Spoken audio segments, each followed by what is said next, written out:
This past weekend, my husband and I were able to go to a mock trial competition at the courthouse downtown. I learned some very interesting lessons that day.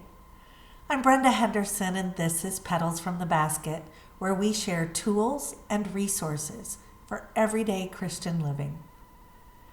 At the mock trial, the students were portraying various roles that you would find in a regular courtroom setting. Defense, prosecution, and witnesses all acting out the various roles that they had carefully and brilliantly studied for. It was an impressive competition to watch. But one of the things that stood out to me was how they would take a little piece of information and make it huge in order to make someone look bad or guilty or innocent. Or in other cases, they would take a huge piece of information and make it seem very insignificant, like that really didn't matter. The witnesses would take their role and would do a lot of blame shifting. Well, it was his fault. It was her fault. It was that organization's responsibility. It was that person's job. Scripture shows us a very similar situation.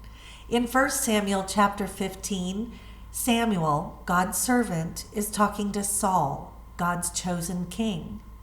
Saul had been commanded by God to leave the spoils behind when he defeated a certain group of people. He was to leave the animals. And yet Samuel heard these animals in the background as Saul was telling him, oh yes, we did exactly what God told us to do. Samuel says, then why do I hear the bleating of the sheep? Why is it that I can actually hear them still? And Saul says, well, it's the people that God gave me to rule. They're the ones that did the wrong thing. They're the guilty party. It's not my fault. I've been obedient to the Lord. I have sacrificed these animals to the Lord to honor him and to give him our best. Samuel replies, has the Lord as great delight in burnt offerings and sacrifices as in obeying the voice of the Lord? Behold, to obey is better than sacrifice, and to listen to the voice of God is better than the fat of rams. How often do we say, well, I'm doing this for God. I'm serving in this capacity. Or it's his fault that I didn't, or her fault that I'm not. Instead of obeying what God has asked us to do. I find myself in that situation far too often. And God says, I don't want your sacrifices.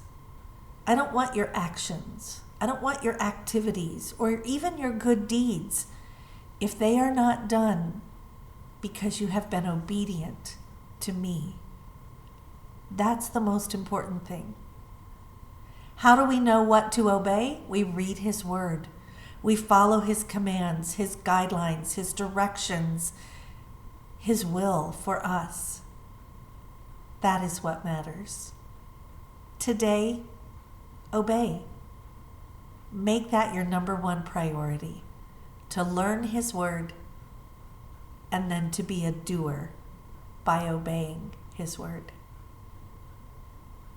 If you haven't already done so, we would love it if you'd click the little picture of Joe and me that will appear in a moment. There'll be a little subscribe bar that comes up, and when that bar is clicked, you have the option then to hit the notification bell. Just ring that little bell with a click, and you will be notified in your inbox when we have a new video up. Thanks for being here today. We'll see you tomorrow.